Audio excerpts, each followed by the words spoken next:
Good morning, everyone. How are you? I'm Ankit, and you're watching Indian Express Analysis, which goes live every day at 11 a.m. on StudyIQ IAS English channel.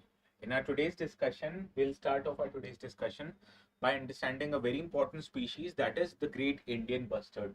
Now, Great Indian Bustard, at the outset, I should tell you, this is a critically endangered species. So we'll covering this particular species in great detail in our today's discussion, and also there is a certain Supreme Court observations regarding the protection of these species. So we'll understand those species also today. Now, in the second article, we'll be covering Rajendra Chola I. Now, this is in news. The entire Chola dynasty is in news because Prime Minister, on his way back from Maldives, he halted in Tamil Nadu, where he commemorated the birth of Rajendra Chola I, who was one of the most important rulers of the Chola dynasty. So, his contributions in India's art and architecture, in India's overall rule, particularly the southern part of the country, becomes very important. So the first species or first article is a news from GS paper 3 perspective. Second is important from GS paper 1 perspective because it deals with medieval history. In the third article, we'll cover in great detail what is the verdict of International Court of Justice on the matters of climate obligation. Now, this news article appeared last week, appeared yesterday, appeared today. So therefore, it is very important. And why it is important, I'll tell you in our today's discussion. Because majorly many countries are agreeing on the fact that global warming or climate change is a big problem, but they aren't agreeing on the fact that how they should reduce the emissions of their greenhouse gases.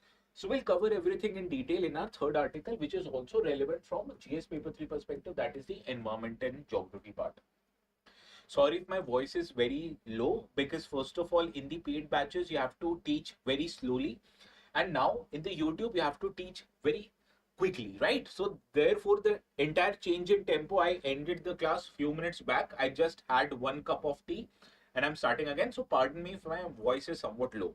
I hope you're getting, you're understanding what I'm trying to say. Your sound is too low. Well, Joey, actually, I've spoken continuously for the last 3 hours, and I will continue to speak for next 1 hour also. So that is why I have to take care of my throat, right? So that is why I'm speaking somewhat slowly. Is it audible to you?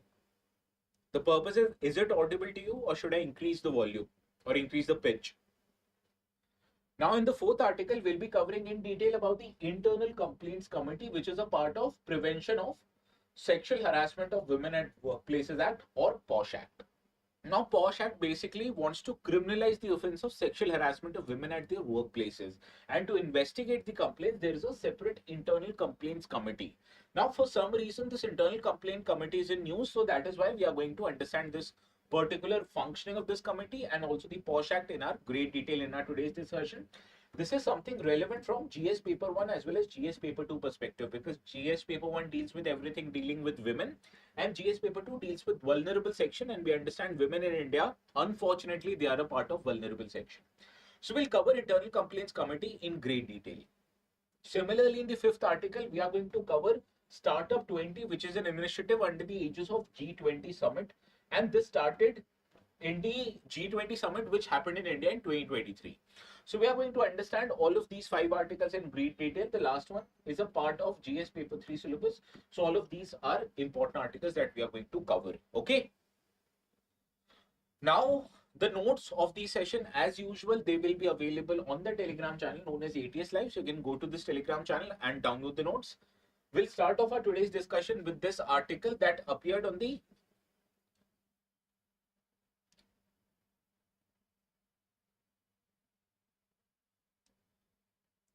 volume is too low. Let me change the volume setting.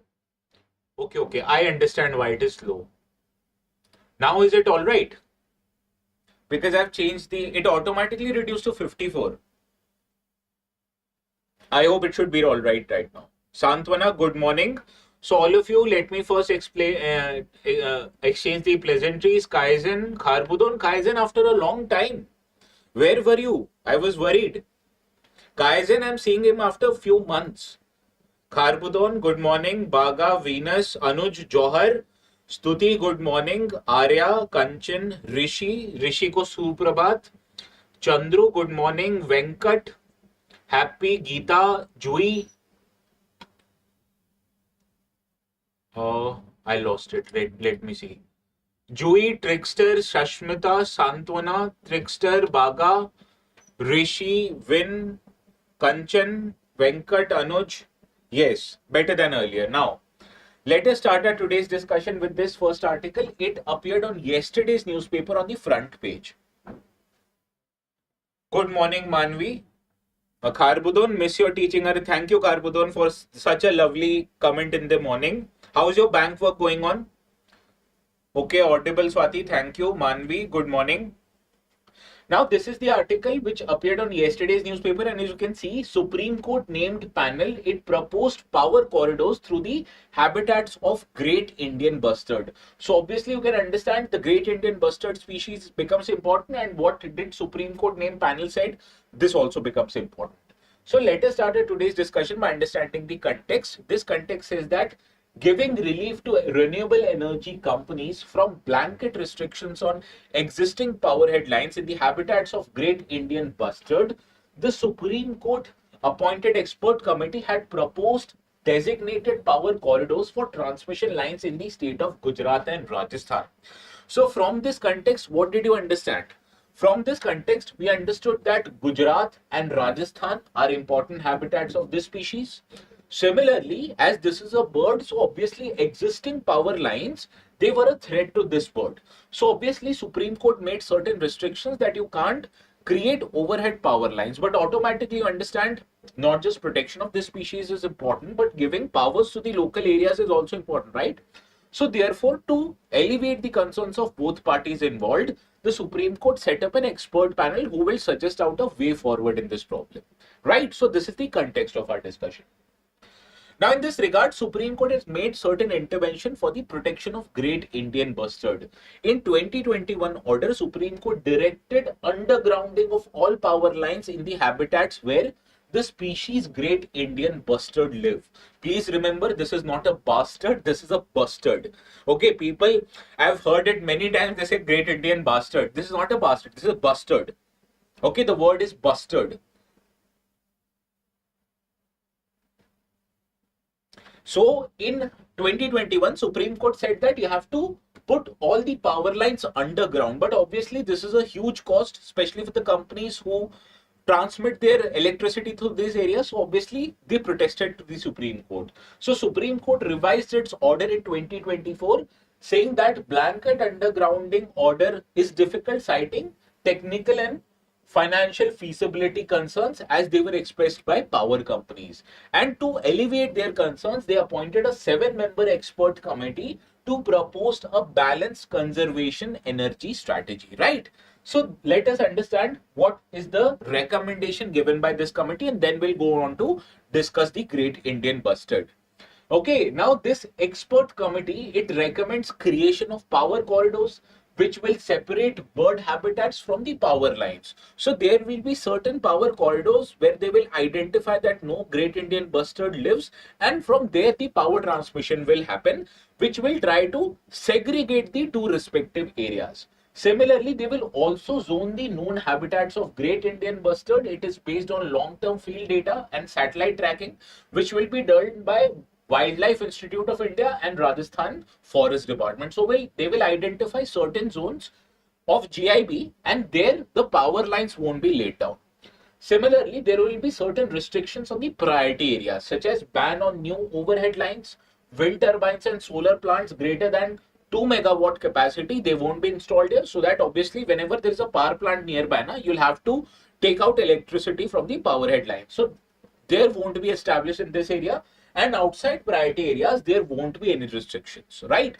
So this is what the expert committee has recommended, which is basically best of both ways. It tries to protect the Great Indian Bustard while also ensuring that you're generating power in the nearby areas and safely transmitting the power away from the known habitats of Great Indian Bustard. Now here the species Great Indian Bustard becomes very important. Now this species is endemic to Indian subcontinent. Endemic means they originated in this and particularly are known to be available in this part of the country or this part of the globe. Similarly, there are certain characteristics that you have to identify about any species in use, and as we have discussed, we basically segregate our discussion in 3 different aspects: habits, habitats, as well as protection status. So first, let us understand habits or features of these species. Now, male Great Indian Bustard, they have a distinctive black crown along with their neck and a buff colored body with white underparts. So this identification, it segregates male Great Indian Bustards from female GIBs. Whereas female, in terms of size, they are generally smaller as compared to their male counterparts, and they lack the prominent black crown that is present in the male. So in terms of identification, it is easily to be identified among male and female. Also, this is one of the heaviest flying birds, weighing about 10 to 15 kilograms. And in terms of their dietary preferences, these species are omnivorous. Omnivorous means they eat both plants as well as insects. Understood? Now, another aspect about Great Indian Bustard are their habitats and protection status. Now, their habitats, they are found in open grasslands, arid plains and scrub forests. So, therefore, you can understand Rajasthan and Gujarat in India are known habitats. They are also present in different parts of the country. Some population, very small amount of them are present in Maharashtra, Karnataka and Andhra, but majorly they are located in Rajasthan and Gujarat. Now, the conservation status, this becomes very important. This is a critically endangered species because it is expected they are less than 150 numbers. So all GIB put together, they are less than 150. That is why they are critically endangered. Similarly, they get highest protection status as per the Wildlife Protection Act, and as per the CITES, these are categorized as Appendix 1 species, which means capturing, hunting of this species is prohibited by law. Similarly, you can't trade these species because trading would lead to extinction of these species. Now, Government of India have also included them in what is known as Species Recovery Program. We have already discussed the Species Recovery Program.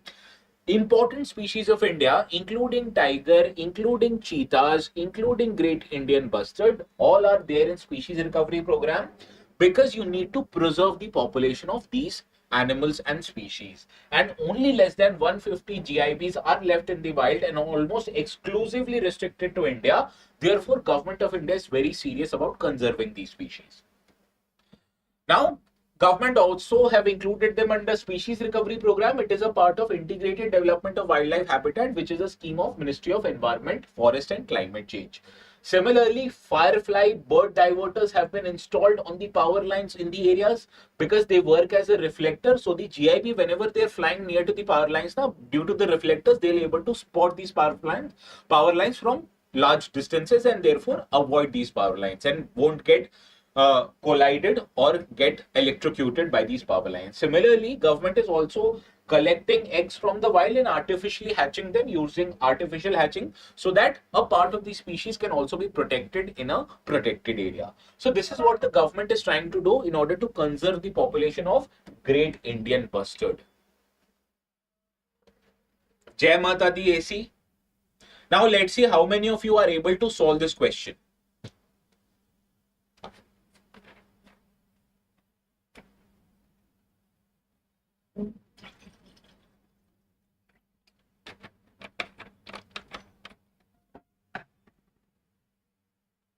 Well, how many of you attended the morning lecture in the foundation classes where I was teaching economy?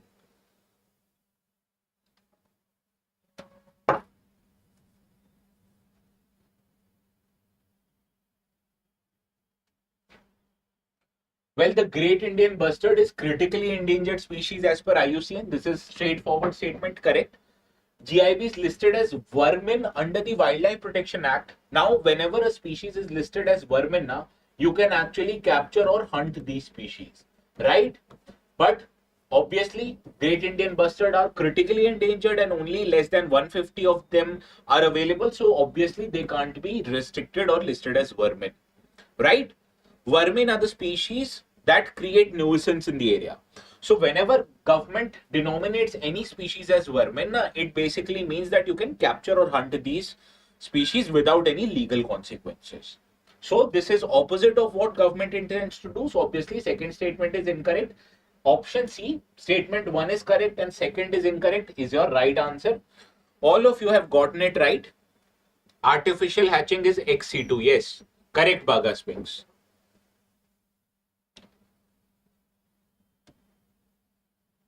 Now, this is the second article. It appeared in Monday's newspaper. Basically, they are talking about the birth anniversary of a very famous king of Rajendra Chola I, and Prime Minister Modi also visited Gaikonda Cholapuram to celebrate the same. Okay, so this becomes an event of national importance and also very important from UPSC's perspective, because in the previous past, in the year of 2021, 22, we have seen whenever Prime Minister Modi visited any important historical place, the question directly appeared in the exam, so much so that directly that it said, once Prime Minister visited this area, what is the significance of this area? It appeared in 2021, Chaunsat Yogini Temple. It appeared in 2022, relating to Somnath, relating to Adi Shankaracharya. Therefore, this kind of a news development becomes very important.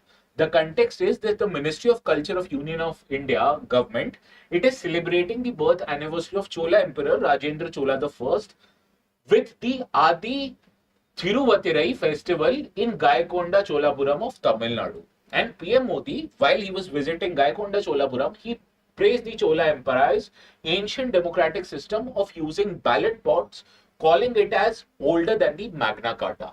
So here, this observation made by the Prime Minister becomes important. But before understanding what the voting system Prime Minister was talking about, let us deal with few details regarding Chola Emperor, particularly focusing the tenure of Rajendra Chola I. He was the emperor for 30 years, that is from 1014 to 1044. He extended Chola's control over the present areas of Sri Lanka, Maldives, as well as part of Southeast Asia. Now he is famous for his naval expedition, which he conducted to Srivijaya Empire, which is located in current modern part of Indonesian Malaysia, which he conducted during 1025, demonstrating India's early naval strength. Now this naval strength was very prominent, which subsequently reduced during the medieval ages, right? So this is one of the highlights that India has a maritime history. Why? Chola conducted their naval expeditions to different islands. Similarly, he was known for Battle of Maski, which was a significant victory over the Western Chalukyas under the rule of Jayasimha II. So he conducted a victory or a campaign against the Western Chalukyan leaders. Similarly, he is also known for establishing a new capital of Chola Empire, that was the Gaikonda Cholapuram. And this word Gaikonda itself means that he was celebrating his victory over the Ganga region. Ganga expedition of the Chola was a monumental overland campaign to the northern part of India, culminating in the defeat of Pala king Mahipal, right? So that is the Ganga expedition, and to celebrate this victory, he established a new capital, Gangaikonda Cholapuram. Gangaikonda means destroyer or victorious over the Ganga regions, okay? Now he also built a majestic Brideshwara temple at Gangai Cholapuram, which is also the UNESCO's World Heritage Site.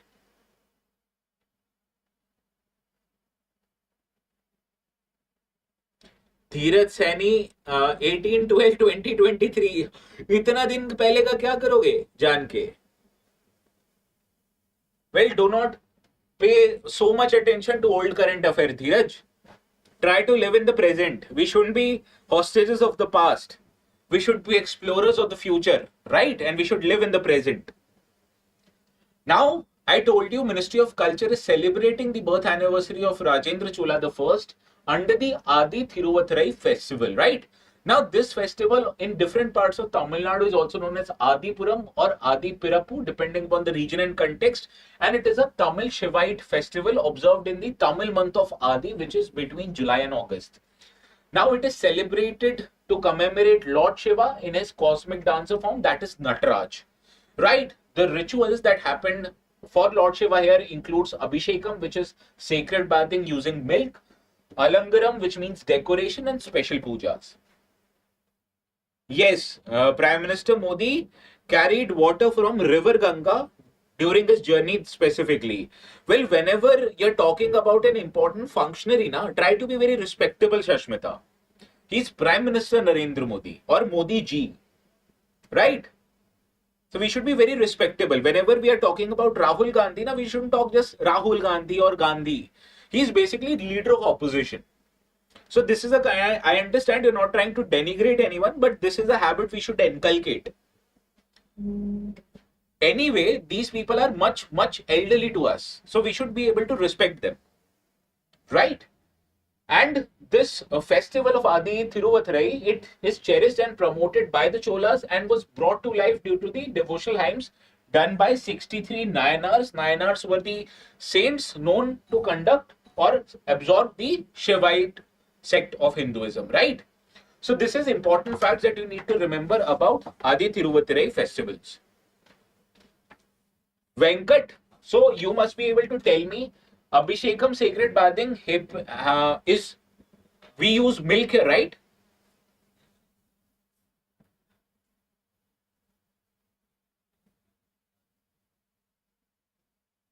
Now, Prime Minister Modi was talking about this Kudavalai system, right? Now, this Kudavalai system is basically a ballot pot method.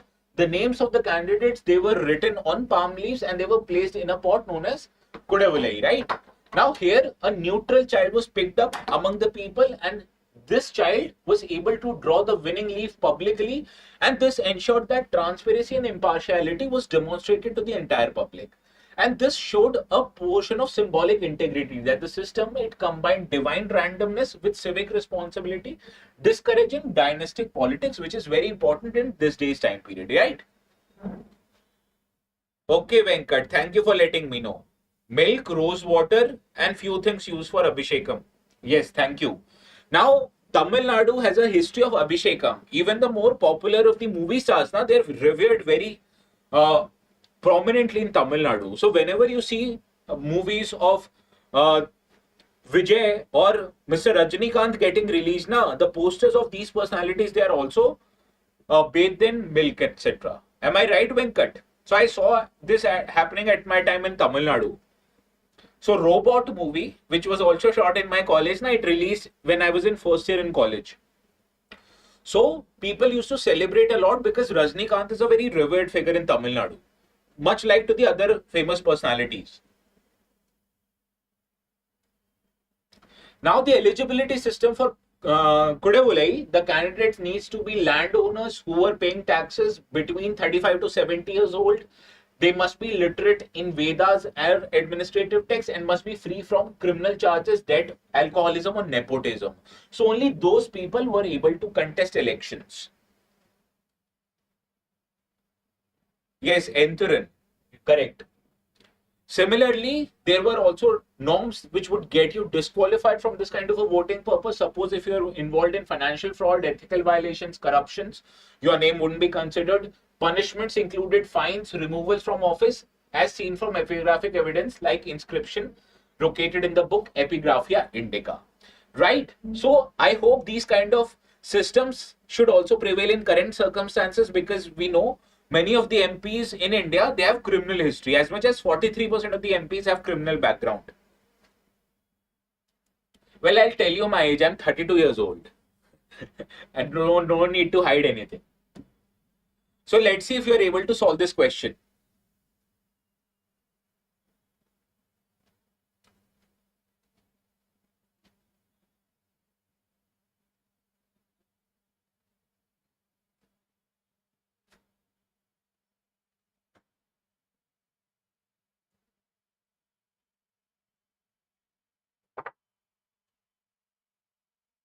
AC utilizing all the maths they know to guess my age.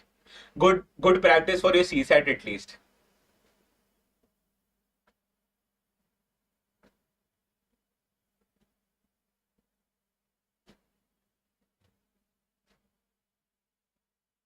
Well, he led a successful naval expedition against the Srivijaya Empire, showcasing India's maritime power in the 11th century, correct?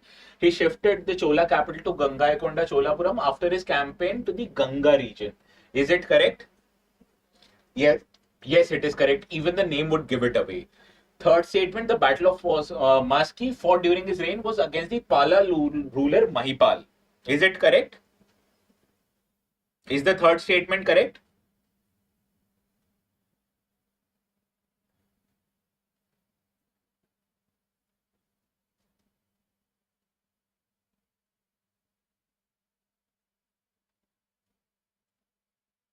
Jaisimha the second. Good. Third statement is incorrect. Third statement is incorrect. So Option A is your right answer. All of you have gotten it right. Good. Now I'm teaching in this batches right now. You can still take admissions to these batches. I will ensure that you cover up entirely whatever is left out. Today was the first class for this batch in economy, right? And we have started with economy this time. I requested them. Many times now they push economy to the last. I ensured that economy should be started early at the risk of me taking classes simultaneously. But the thing is, economy, polity, etc. should be dealt with at the earliest, especially if you're targeting the year 2026. So there hasn't been delay. You can still take admissions to these. You'll be provided a discounted rate, and the discount rate and the admissions will close on 31st of July, right? So please ensure to take the admissions here. You need to use the code ATS Live because this code helps you get discount. All of you know how to apply the code, right? Yes, I take economy only now. How can I master more than one subject? I have fair idea about other subjects also, but the kind of depth that I have with economy now, that is best.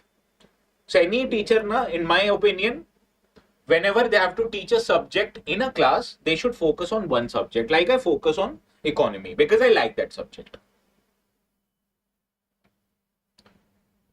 So let us move with this next article. This article I've taken from yesterday's newspaper, but today also in page 11, there is a very beautiful article written about this topic that we are going to cover. No need to read that article because I'm covering everything that you require in my discussion only. Okay. Now, this article deals with International Court of Justice recent opinion. It was an advisory opinion where ICJ stated that nations, they indeed have an legal obligation under international law to cut their greenhouse gases emission and reinforce global climate accountability to support future climate litigation. So what was the judgment given by ICJ? Why did it legally obligated countries? Kanchan, you face problem in economy. Well, I take class in economy from 8 to 11. So I get 2 to 3 minutes time where I have tea like water and then I come here. So my class is from 8 to 11. This will continue for about next 40 days or so. Okay, where I'll cover entire economy from the grounds up. You know, I was teaching RBI today and I started with evolution of RBI. It started with the recommendation of, can anyone remember how was RBI established based on the recommendation of which committee? Well, Shashmita, the problem is because you haven't had a good level of teaching in economy. That is what I wanted to provide in the batches. That is why I ensured economy should be started first. RBI was established based on the recommendation of Hilton Young Commission. Yes. Good. No, Narasimhan Committee to 91 ka hai. RBI was established in 1935. Let's come back to our discussion. International Court of Justice. Okay. Now, the background, it is important. Once you have to understand why did ICJ was dealing with this issue. Now, a specific country known as Vanuatu, it did a petition and started a campaign to urge the International Court of Justice to issue a legal opinion on matters relating to climate responsibilities of nations. And this move by Vanuatu was aimed to highlight the existent threat of climate change, particularly to vulnerable island nations, because you understand, as soon as global warming increases, the first consequences of which would be increase in levels of sea level. And which countries are at danger? Vulnerable island nations like Mauritius, like Maldives, like Vanuatu, like other Pacific and Indian Ocean island nations, right? So they are the ones who will face the first effect of climate change. So they petitioned to ICJ to hear this matter and give a judgment regarding the legal opinion. Okay. Now in 2023, the United Nations General Assembly, after lobbying by such small island countries, it passed a resolution which requested ICJ to give an opinion on certain important questions. These questions were, what are nations' legal obligations when it comes to international law to protect the environment? Similarly, what will be the consequences once these countries violate their obligation and cause environmental harm? And under UN Charter, you have to understand that whatever ICJ or whatever judgment ICJ gives, it only is advisory in nature, which means it is not binding on the countries. Now, what you have to understand, although these are not binding, but these judgment is given by international court. So it has a very strong legal and moral backing and weight, and therefore it can help to shape global narratives, right? So that is why such judgment, although not binding on the countries, have a very important legal weight. Now, what was the ICJ's ruling? It stated that climate action is basically a legal duty on all the countries. It declared that climate action is a binding legal obligation, not just a choice by respective governments. Similarly, it cited many major agreements like UNFCCC, Kyoto Protocol, Paris Agreement, UN Convention of Laws of Sea, Montreal Protocol, and stated that all countries, they should and must cut their greenhouse gases. Whereas developed nations, which are mentioned in Annex 1 of Kyoto Protocol, they must lead in demonstrating the reduction in emission, and while doing so, they should also support developing nations by providing them with the necessary technology and finance to deal with cutting of greenhouse gases. Similarly, if countries fail to act, it constitutes a violation of international law, and this would require the countries to compensate for the impacted nations. Also, the countries can also be held responsible for private companies' emission if they fail to rein in or check the regulations misled by the private company. So this stated that countries have legal responsibility of cutting greenhouse gases. Developed nations, first of all, should start cutting their reduction of greenhouse gases and should also support developing nations by providing them with technology and finance. Similarly, if they fail to act or fail to reduce the greenhouse gases, they will have to provide compensation to the countries who are affected by it. And not just the government themselves are responsible, but they are also responsible for violation of environmental regulation by private companies under the jurisdiction, right? So this was the judgment given by ICJ. Now it marks a moral and legal turning point in the accountability when it comes to climate obligations. Although this is not legally enforceable, but this opinion is one of the most authoritative interpretation ever made in the international law, and it is likely to be cited in future legal matters in different governments and different judiciary whenever governments and private companies will be held responsible for inadequate climate measures, right? So this has a moral weight. This has a symbolic weight, although not a legal weight, because these are not legally enforceable. Yes, greenwashing, correct, Sashmita. Now this reinforces global climate responsibility. First of all, it comes at a time where global backsliding on climate goals is going on, especially in the developed worlds. Most common example is the backsliding done by United States of America under the aegis of which president? Donald Trump or Donald Trump? Donald Trump. Right, so US is basically going back on its promises that it made on UNFCCC. It also came out of UNFCCC and Paris Agreement. And it also reasserts that climate targets have legal obligation. These are not just voluntary pledges. And it strengthens the voice of developing countries and vulnerable nations because they are currently in demand of climate justice. And this is demand against whom? Against the developed countries. Understood?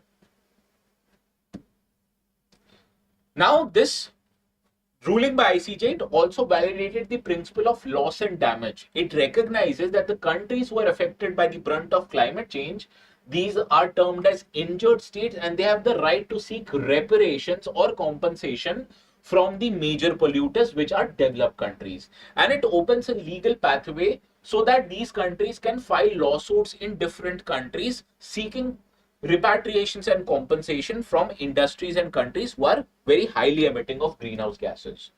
Understood? Any doubt? Now, what will be the challenges? Does it mean that every problem that the world was facing relating to climate change will be solved by this judgment of ICJ? The answer obviously is incorrect. Because court has stated that mere action is not enough. You have to ensure effectiveness and sufficiency of the climate pledges. Also, there was this one problem with Paris Agreement that it allowed countries to determine their own targets and come up with how much they themselves want to reduce the greenhouse gases. But now, since the judgment has been given by ICJ, now in future we might see that the countries will making very small promises, right? So this basically in long term unintentionally might harm the global climate change or requirement of cutting off greenhouse gases. Similarly, it may lead to legal disputes and resistance even from developing countries, because countries like India, like China, they are undertaking huge economic development, and a bad consequence of the economic development is that emissions of greenhouse gases takes place. So we need to control that. So these are the challenges. Now, what did we understand from our today's discussion? We understood that this ruling, although it does not impose any important legal duties on the countries, but it sets a very strong global precedence. And this influence will unfold because national courts will begin citing this in their lawsuits. So, for example, if any global warming or greenhouse gas emission is filed in the Supreme Court of India, Supreme Court may take inspiration from ICJ, saying that if ICJ has made it legally obligation, what's stopping you from following this judgment, right? Similarly, governments and international bodies, they need to respond to this interpretation by going upon their promises on reducing what is known as greenhouse gases. Understood? Yes, India's ethanol blending has reached 20%. Now government is saying by 2027 or 2030 will bring this up to 30%. Now, this is a practice question that you can write after the end of the session. Okay. Give me a second. I need to have water.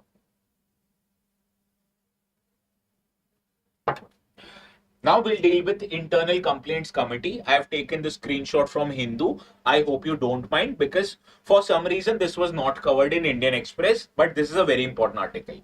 Okay. Now, a student in Balasore, Odisha, she died by suicide by burning herself after she was subjected to sexual harassment. But she made a complaint to the college's Internal Complaints Committee. But as they were quite ineffective in dealing with the complaint, so this led her to take the extreme step. Okay.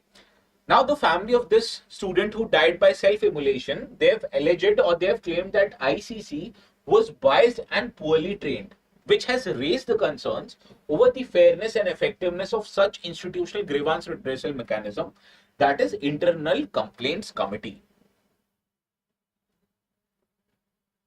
Now, first of all, you need to understand how did such mechanism of Internal Complaints Committee emerge from.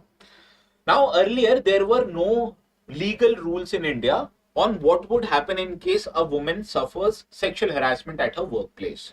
So this matter ultimately reached the Supreme Court of India, and Supreme Court gave a very famous judgment in the case known as Vishakha and others versus State of Rajasthan case. This judgment also is called as Vishakha Guidelines of 1997. So here, this incident was triggered by gang rape of Dhanwari Devi, who was a social worker and who tried to stop child marriages.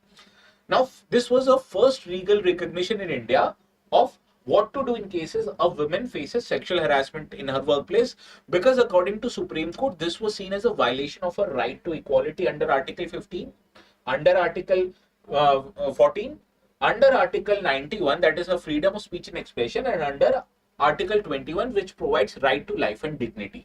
So in case a woman, unfortunately though, suffers sexual harassment in a workplace, it violates her fundamental rights. So in absence of any legal guidelines, Supreme Court brought its own guidelines known as Vishakha Guidelines.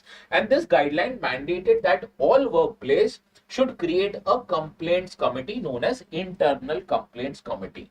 So as there was this no legal obligation, so government enacted a very famous act in 2013 known as the Sexual Harassment of Women at Workplace Prevention, Prohibition and Redressal Act 2013, which is popularly called as POSH Act of 2013.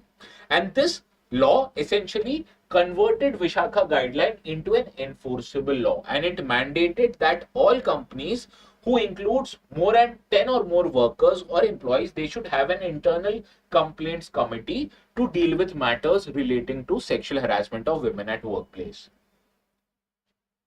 Now, who all are included in the internal complaints committee? It is headed by a presiding officer who basically is a senior woman employee of that company, and it is a mandatory thing. You can't make a man a presiding officer of the internal complaints committee. Similarly, two or more members who have a legal knowledge or experience in social works, they are also appointed to this committee, and a member from LG or legal field are also appointed to ensure independence and presence of an external member, so that companies are not just using this mechanism as a hogwash, rather it is a perpetual or substantial mechanism to deal with sexual harassment. And at least 50% of members of internal complaints committee must be women. This is also mandatory. Understood?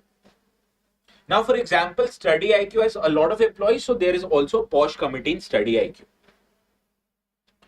Okay, now as I sent you the picture of Saturday's hackathon event, right? I spent entire Saturday night and I reached my home at 8 a.m. on Sunday morning.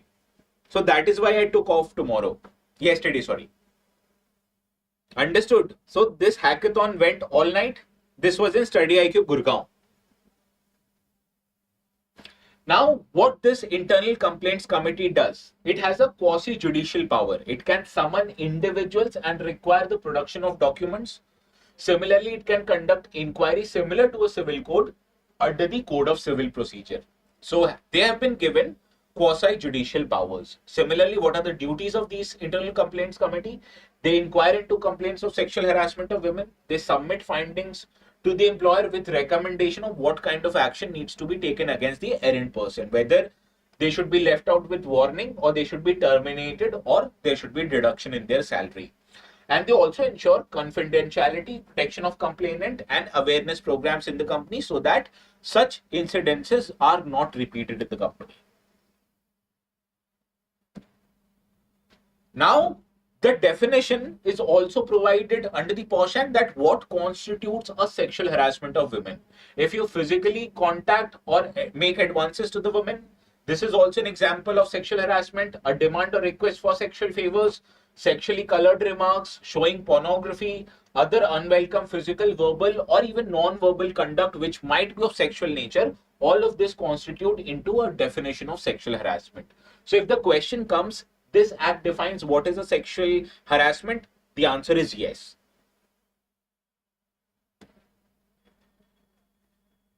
Well, hackathon was about using the technology in making things easier in your day-to-day life of the company, right?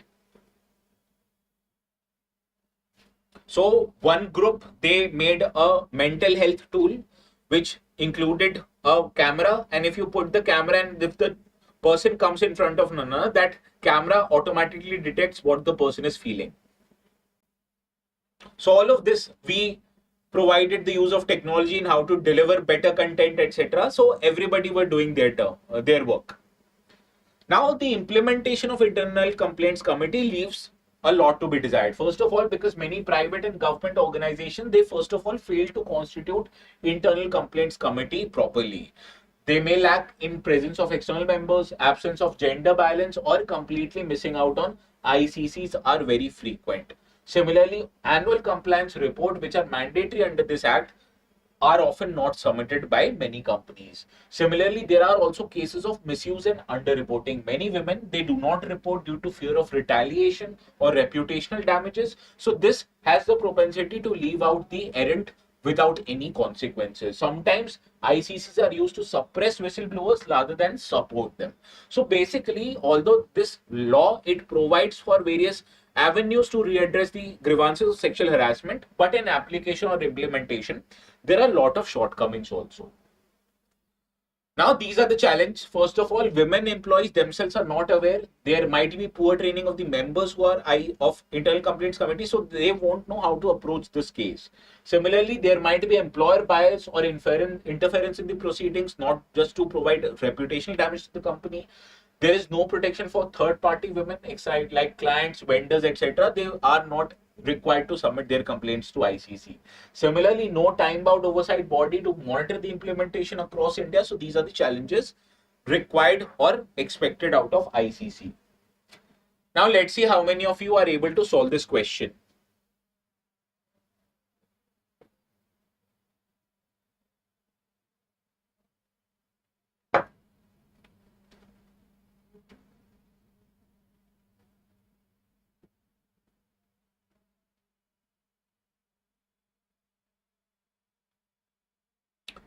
Well, those who want to join the economy classes, now you still have time until 31st of.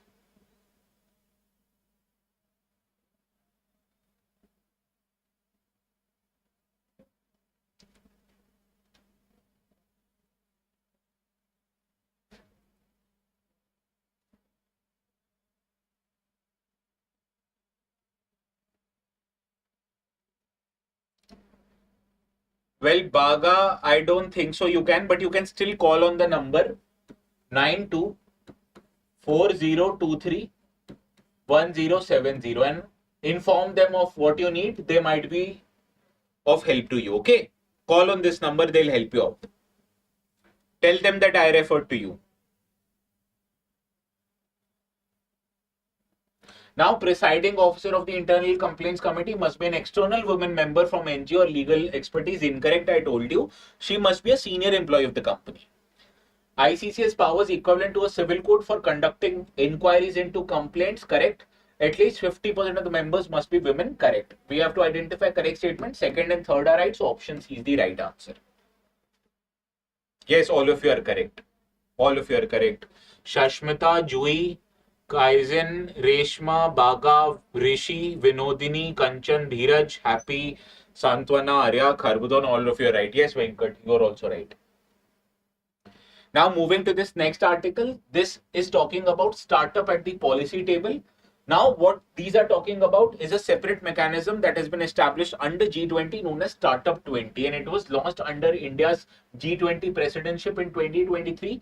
Now it is officially recognized as one of the engagement groups under the G20, and it gives startups and early stage companies a former policy voice in the workings of G20. In a sense, Startup 20 gives startup a seat at the global policy table, enhancing their role in shaping the future economy, right?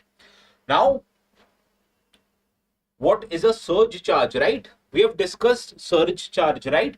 Whenever you book an Uber during, say, monsoon season, etc., or during rush hour, they charge you extra. This is surge pricing.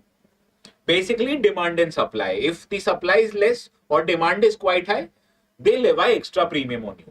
Whenever you go to an auto in the middle of the night and there is only one auto, right? So you'll be seeing that that auto wala would demand a lot of money. Why? Because that auto wala knows you're in problem.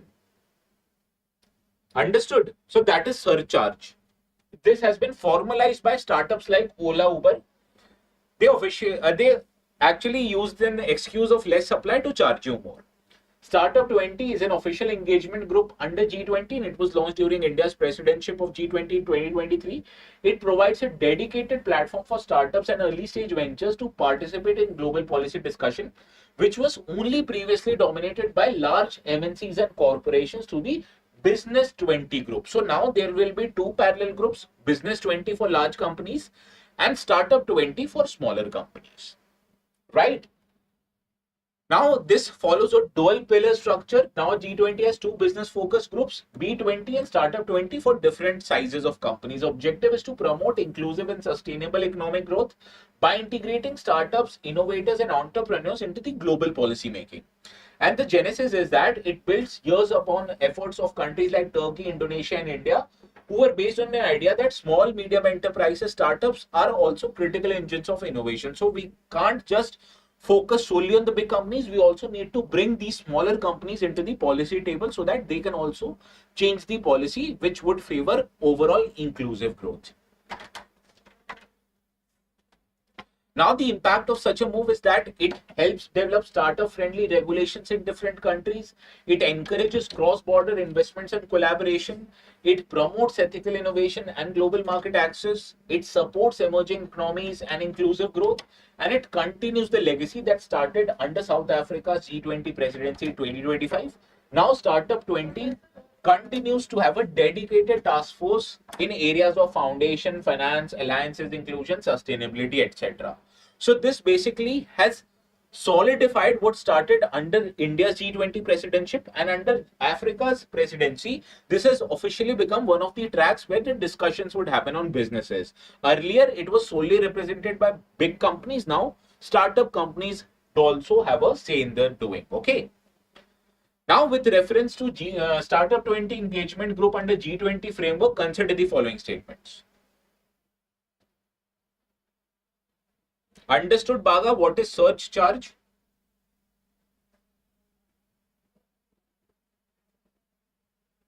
Surcharge is different. Surge charge is different. Surcharge basically is a tax on tax.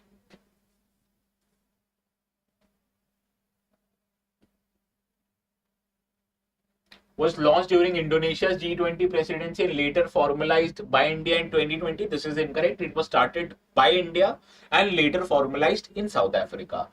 It promotes inclusive and sustainable economic growth. This is straightforward, a correct statement, right? So only option 2 is right. First is incorrect. Option B is your right answer. Okay. So all of you have gotten it right. This brings an end to our today's discussion. Notes will be available on this Telegram channel few minutes after we end the session. We'll see each other again tomorrow. But again, every day I used to come fresh from my home. Now I come early at 7:30. I take classes from 8 to 11 and start another class from 11 to 12. Okay. So we'll meet each other again tomorrow.